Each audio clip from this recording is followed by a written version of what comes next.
This is the golden standard of elk hunting cartridges. This is the 300 Win Mag. This is the ever popular 6.5 Creedmoor, which many people feel is too small to hunt elk with. And this is the even smaller 22 Creedmoor, which is what my elk gun is chambered in. And this is that gun. Let's talk about it. Many people believe the 6.5 Creedmoor is too small to use on elk. Well, this is my elk gun chambered in the even smaller 22 Creedmoor. I just used it to harvest a mule deer, and I'll be using it tomorrow to harvest, hopefully, a big, meaty cow elk.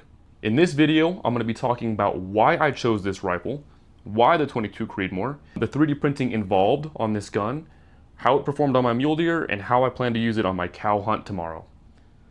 Can barely even get this in frame. Size matters, and sometimes smaller is better. At least that's what I tell myself in the mirror every night so I can go to sleep. So this is my Thompson Encore. Why did I choose this gun? Because it's much smaller than that gun that I was holding it before, which is my 30-06. The Thompson Center Encore is a break action rifle, meaning you have to break it open between each shot. The reason I chose a break action is because you can get it in a much smaller package than you can a bolt action rifle. Now this is my 30-06. I love this gun, but it has a bolt in it because it's a bolt action, which adds an extra 4 or 5 inches in between the barrel and the stock. Now, no matter what she says, 4 inches is a lot. That's enough of those jokes. I apologize. Okay, I'm done. The goal with this new rifle was to get a super small rifle. I hike a lot off trail. I'm hiking a lot through thick brush. I love this, my 30-06, but man, it just catches on every single branch I go under. It beats up the barrel. The barrel is just scarred everywhere. There's marring all over it. It is beat up. Really annoying.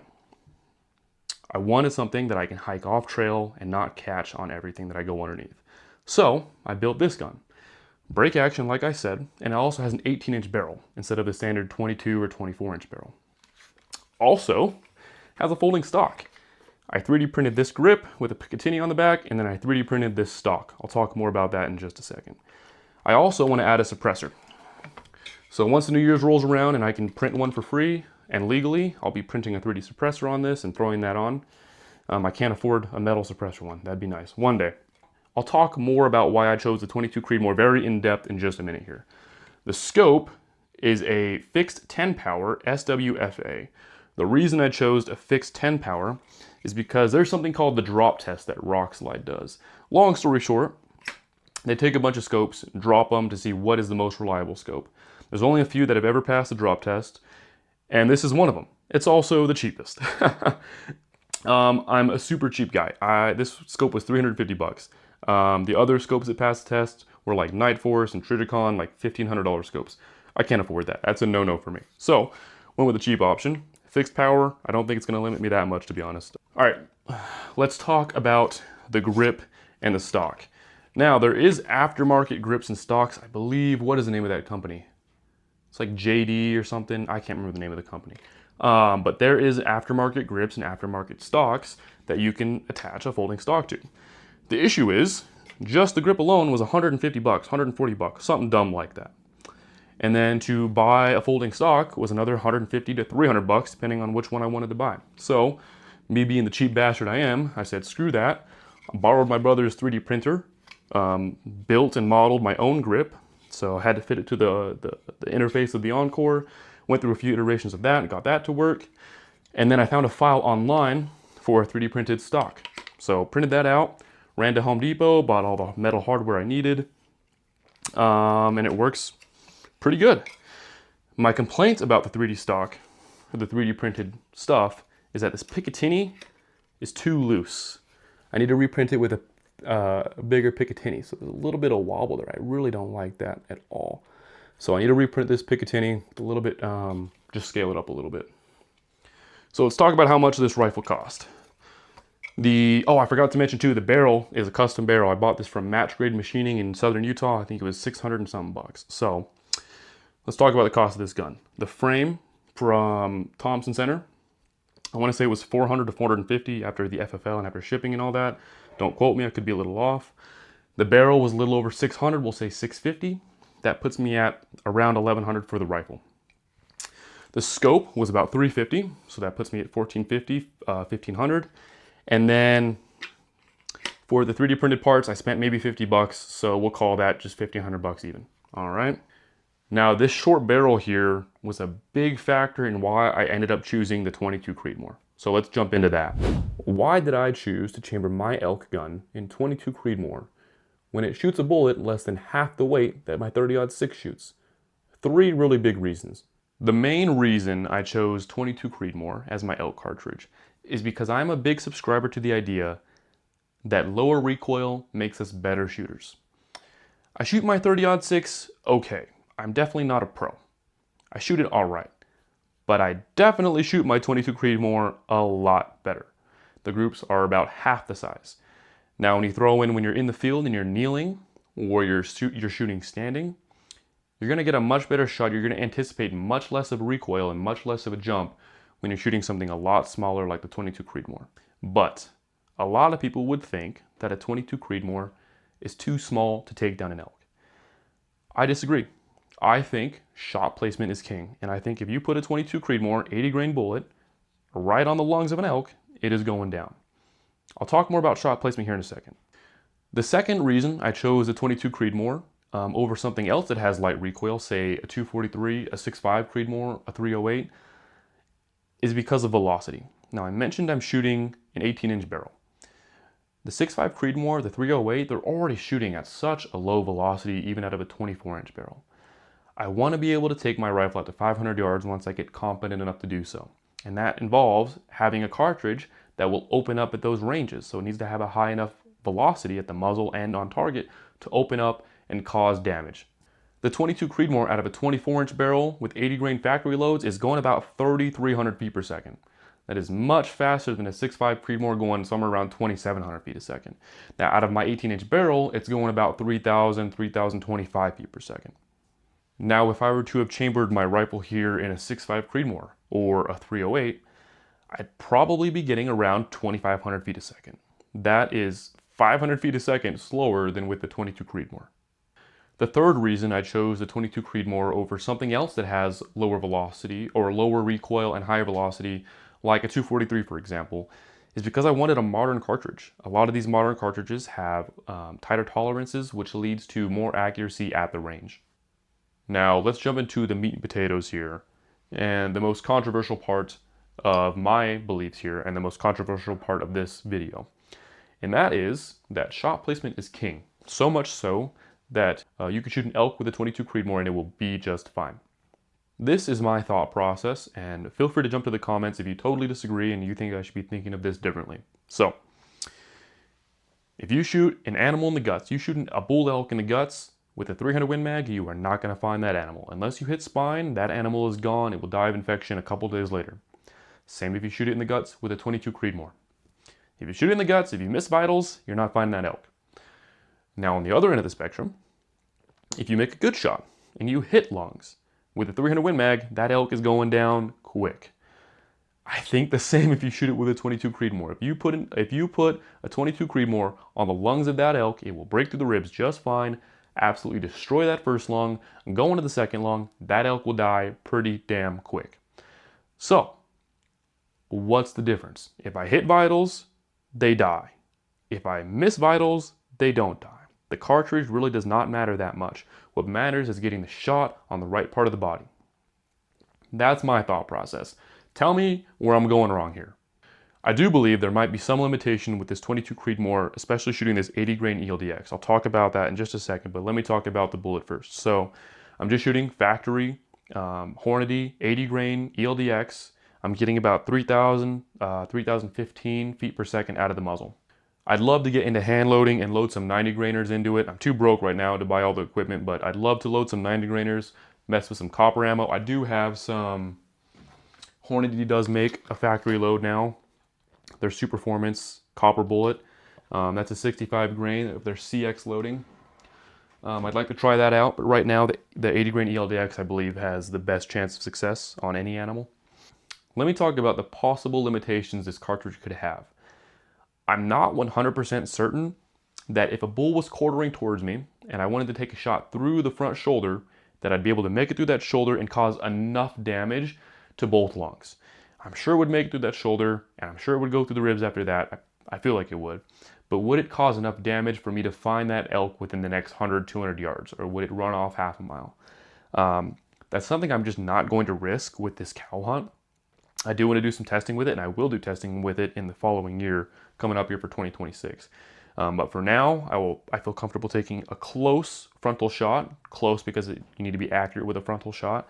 But I would be fine with a broadside shot or a quartering away shot or a slightly quartering to shot. Those are the limitations that I'm placing on this cartridge right now. All that talk and all that theory is great, but like I said, I just shot a mule deer with this cartridge like a month ago. So let's talk about how it performed. It's a little embarrassing. Let's talk about it. I fucked up and made a poor shot on my mule deer. However, the 22 Creedmoor performed very good. Maybe a little too good. Let me explain. Let's talk about this mule deer hunt. So I had a very short mule deer hunt in the month of October. I only had a day and a half. I had the first day and then the morning after. I saw one mature buck and maybe 200, 300 does. It was crazy. I saw one mature buck, a 3-pointer, and I spooked him at about 30 yards. So I wasn't going to go home empty-handed, and I saw this spike. So my last 20 minutes of my hunt, I'm like, I'm going to take this spike. He was just standing there staring at me at 20 yards away. Clearly, someone needed to teach him a lesson. So it was going to be me, right? He's just standing there staring at me. So I line up my rifle,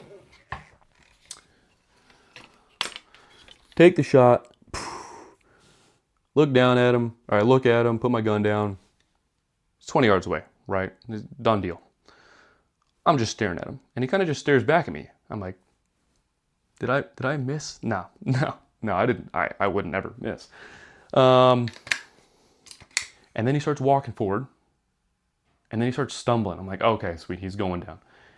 He starts stumbling, and then he starts running. I'm like, what? What?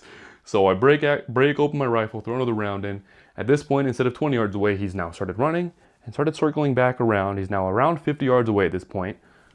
Get my other shot in, line up my shot, take the shot. He takes another step. He's in mid-stride. He's at full run when I shot him the second time. He finishes his stride, does a front flip, he's done. That shot, the second shot, I hit both lungs and severed the top of his heart. It was a really good shot. The first shot, I shot through his rear quarters at 20 yards away, broadside, while he was standing still. Now, I don't know what the that was. Not my proudest moment, but I am not one to hide mistakes and fuck ups, really. So, but I rushed the shot. I shouldn't have. I had plenty of time. There was no pressure. I wasn't nervous. It was a spike. Now, I've said the embarrassing part, so let me talk about how the 22 Creedmoor performed. The first shot that went through the rear quarters, both shots were full pastors. Pinhole entry, pinhole exit. This is an ELDX round, so it's like a varmint style bullet. It goes in, blows up, and then if any enters, it's usually just a jacket or mangled pieces of the bullet. And that's what happened here. The first shot that went through the rear quarters, missed all bone, just went straight to the center of the rear quarters, damaged as much meat as possible. Went to the rear quarters, opened up, exited the first rear quarter, had about a fist-sized hole of damage. I literally could put my fist in the hole that 22 Creedmoor left. The same entry-size hole into the second rear quarter, because there's outside of the leg, inside of the leg, inside of the leg, outside of the leg. Entered here, exited the inside of the leg, went to the other inside of the leg, again, fist-size hole, bigger than fist-size hole, and then exited with a tiny pinhole gap. There was a lot of blood. He probably would have died anyways, honestly, in 500 yards. Hopefully I would have been able to find him. Fortunately, he gave me that second shot opportunity. I took that and nailed it. The second shot, again, pinhole entry. The lungs were just soup. Okay, the heart, it severed part of the top of the heart. It was just clotted on the inside of the heart. It was a mess.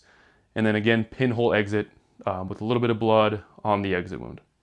The entrance on the lung shot also had a decent amount of blood coming out of it too. So the 22 Creedmoor performed great. I did not. The 22 Creedmoor performed great. Now, why do I say it might have performed too great? because even on the front quarters, I lost a decent amount of meat that I didn't want to lose. That bullet is going so fast. When I shoot an animal that close at 50 yards, that bullet just blows up and disintegrates. I didn't lose half the meat, but I lost more meat than I would have liked to lose. That being said, it absolutely destroyed the vital tissue.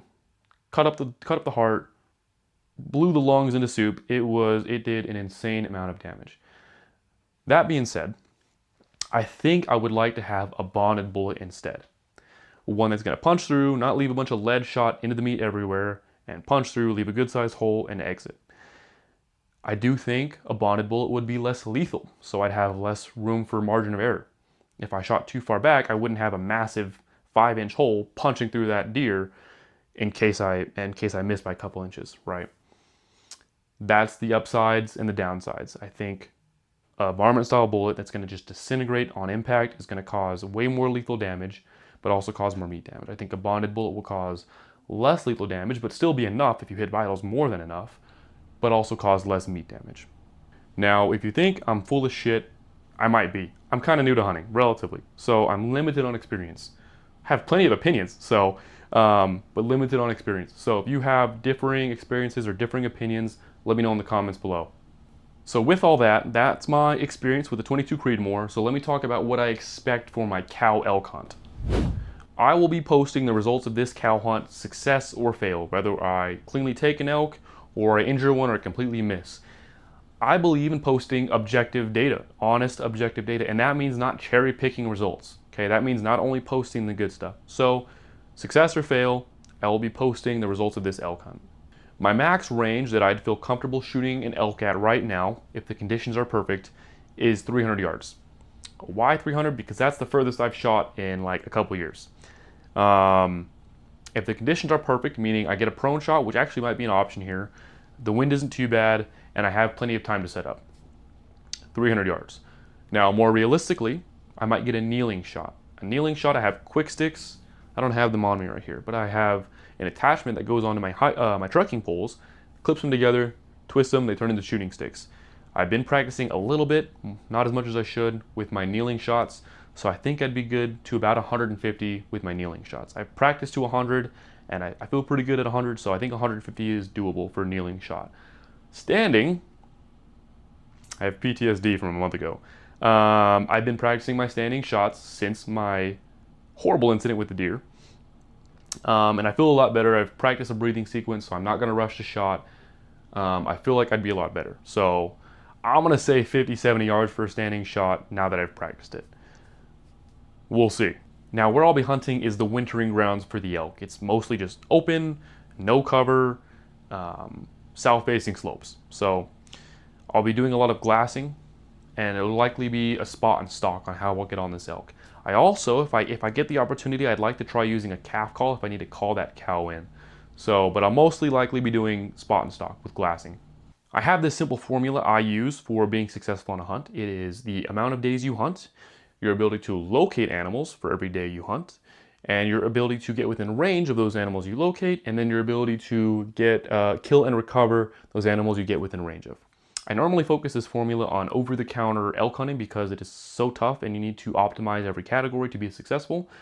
But to use this on a cow hunt where it's much easier, I think there's like a 50% success rate, so relatively easy. This is how I'm going to adapt it to that. Days, I'm still going to hunt as many days as possible. I feel there's a decent chance I'll get this done in one day. That being said, the weather hasn't pushed them down as much as I would have hoped, so we might not see any cows at all tomorrow. That being said, I have all of Christmas break to hunt. I have this tag for all of December, so if I don't see anything tomorrow, I have more days to hunt. I'll hunt as many days as I need to fill this tag. Second, locate. I generally call and glass as early as possible. I'm not going to be calling a lot, first because it's open terrain, and second because it's cow elk, not bull elk. So a lot of glassing before sunrise and shortly after sunrise. Getting within range, like I mentioned, I will be doing stalking. I'll do calling if I need to get them around over a ridge or around a bend, but there's no cover, so my ability to call will be limited by a lot. And the fourth category here is the kill and recover category, and that's kind of the sole focus of this video here. It's about the gun and the weapon competency, my weapon competency, or lack thereof apparently, with this rifle. As far as positions, like I mentioned, I might get a prone shot, but more than likely standing or kneeling. Been practicing with both. Haven't done any practicing with prone shooting. I've only practiced dry firing in prone. Seems honestly even easier than bench rest. Could be wrong. Don't mark my words, right?